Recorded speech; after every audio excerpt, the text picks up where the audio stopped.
feet. He's got fast hands. He starts very well indeed, and he's certainly got the speed to make Froch miss.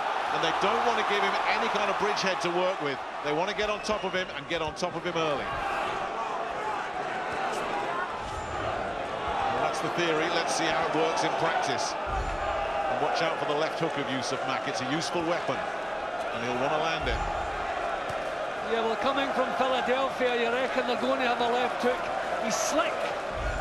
He's quick. He knows all the moves. I don't know that I think power is maybe a problem. He does well against good opponents up until the halfway stage, and he seems to lose his way. So you can expect him maybe to start quickly, and maybe Froch will find it difficult pinning him down.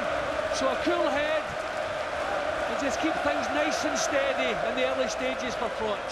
And this cauldron-like atmosphere in Nottingham probably isn't going to faze him. He's had a terribly tough upbringing.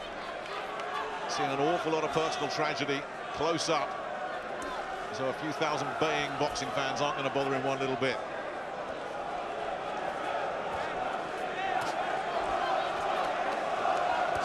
Both men really out of range with their punches for the opening minute or so. Just some cagey stuff going on. He looked to throw a right hand. Froch blocked up an early one, and he blocked that up as well, and getting straight down to work here, Froch. And forcing Mack to hold. I think the difference I saw with Froch in the Boutte fight is when he decides to attack, he puts everything into it.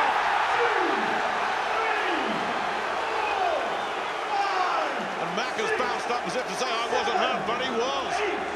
And Froch, look at his eyes. He's zeroed in. And he's got his man right where he wants him. And Robert McCracken has this fight right where he wants it. He said it mustn't be a fast start from Mack, and it's Froch that's exploded out of the blocks. This is the same tactics as Boutte. When he decides to go to work, he puts everything into it, and he puts punches together. Tremendous result with that first real attack from him. And we're not seeing those quick feet and the fast hands, and he's in full defensive mode. Let's go with another left hook, holds on. But this is a firestorm that Carl Froch is unleashing here in the opening 3 minutes.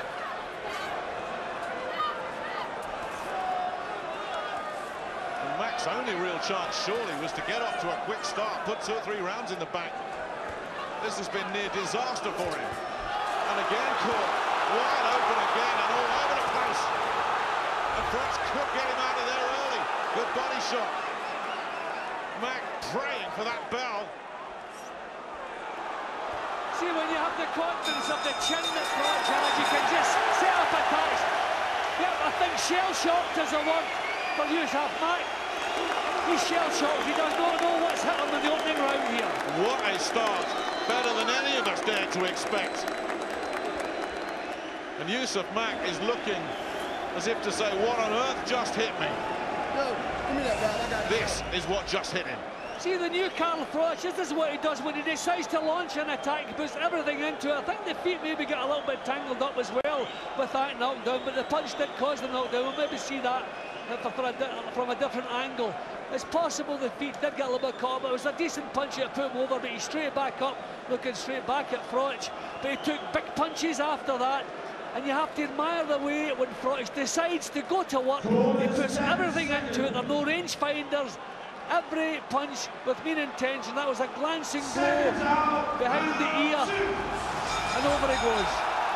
Round 2, the Cobra out, ready to strike again.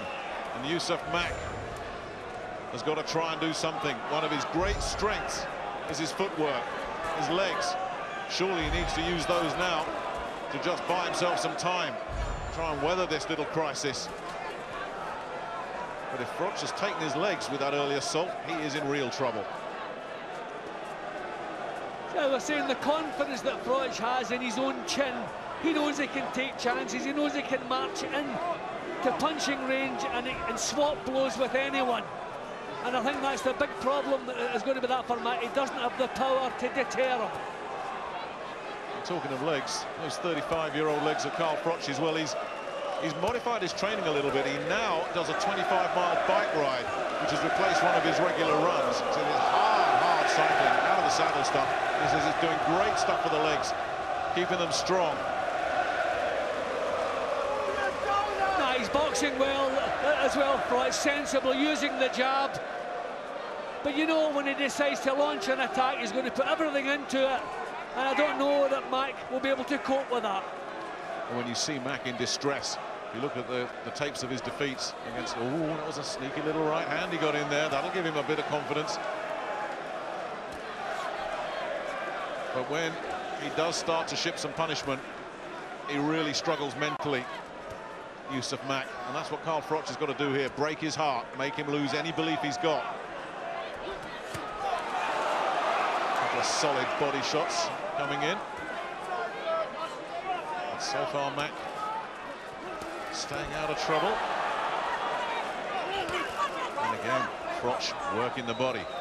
The right hand this time. Missing with the left hook. Yeah, difficult to catch cleanly. Mack is trying to counter, he's trying to draw the leads from Froch. So Froch wants to do what he did in the opening round when he lets them go, let them go in 3s and 4s. The single jabs will be countered against this fellow.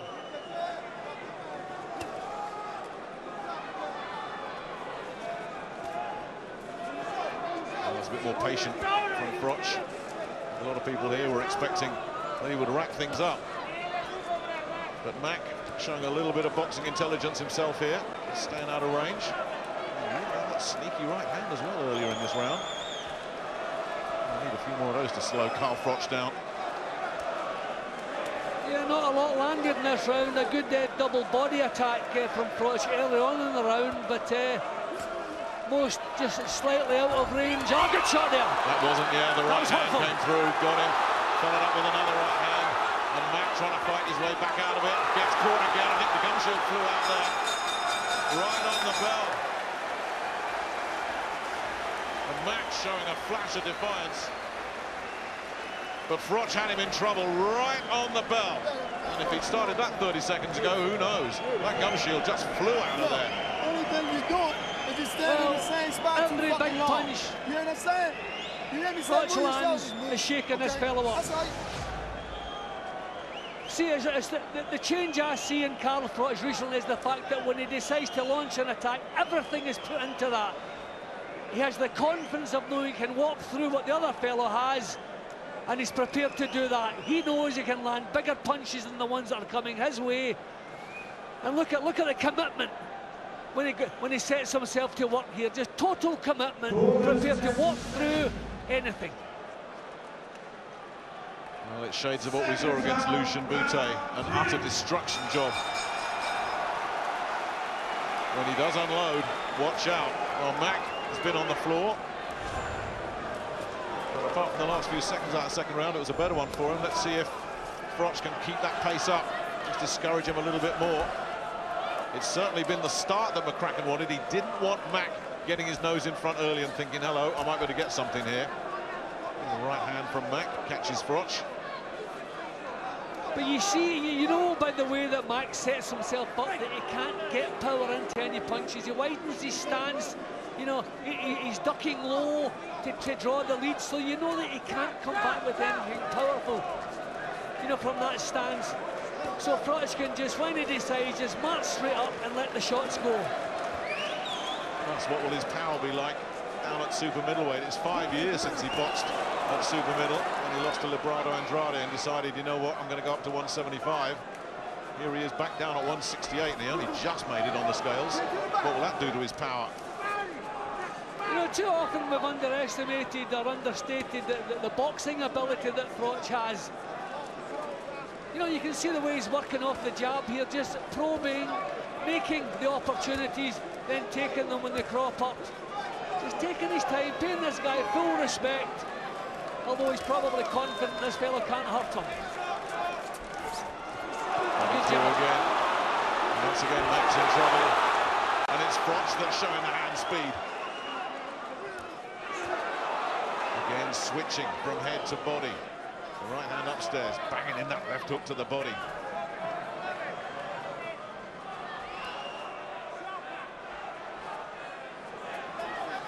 Again, control from Froch. not just all guns blazing, looking for the next opening.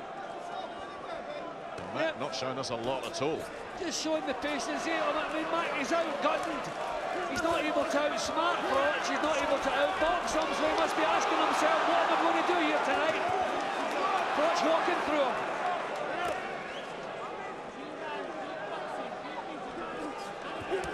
And working the body, then switching it upstairs, and Mack's in trouble. Big trouble. There's a delayed reaction. The body shot's really got him, but then a head shot at the end might have wrapped it all up. And it has. Yeah, there was a huge body shot, that's the reason. He just stopped him in his tracks, and the head shot finished the job. But it was the body shot, I think, that as soon as that shot landed, it was over. Mack was still sitting on the floor. He's speaking, I think, it wouldn't surprise me if there's serious rib damage there. I mean, that was a tremendous shot and a tremendous finish.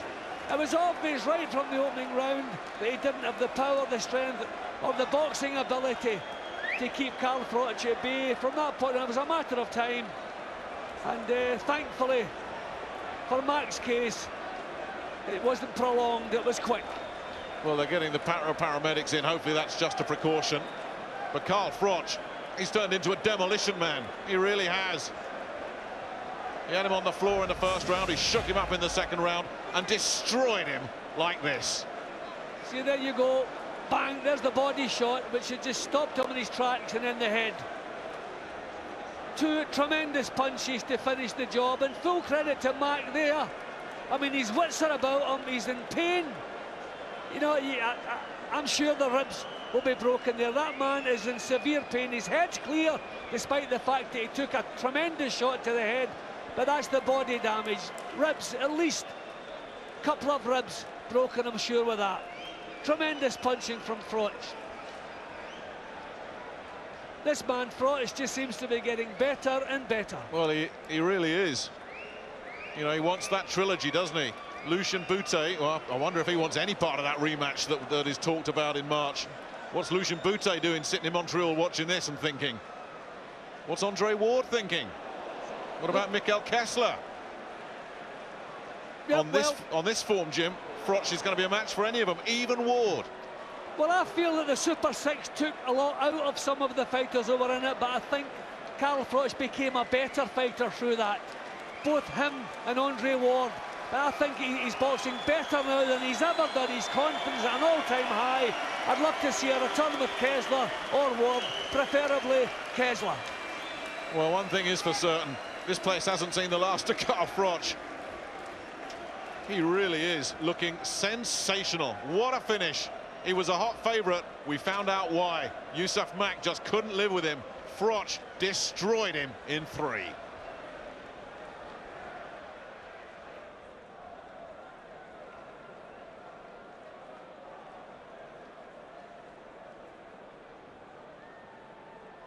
Ladies and gentlemen, 2 minutes and 30 seconds of the third round.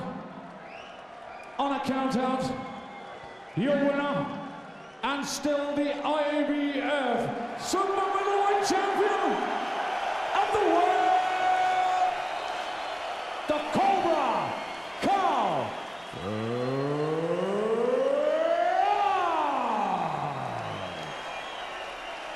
And now to present the coveted World Championship belt, fight supervisor Dave McCulloch of the IBF. The Cobra strikes again. Carl Froch, oozing confidence, 35 years of age, and have a listen to this.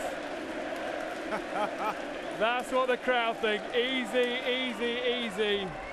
We thought Mack could be durable. We thought he'd give him a few rounds. Who is the fake Joe Calzaghe now? I bet he wishes he'd never said that.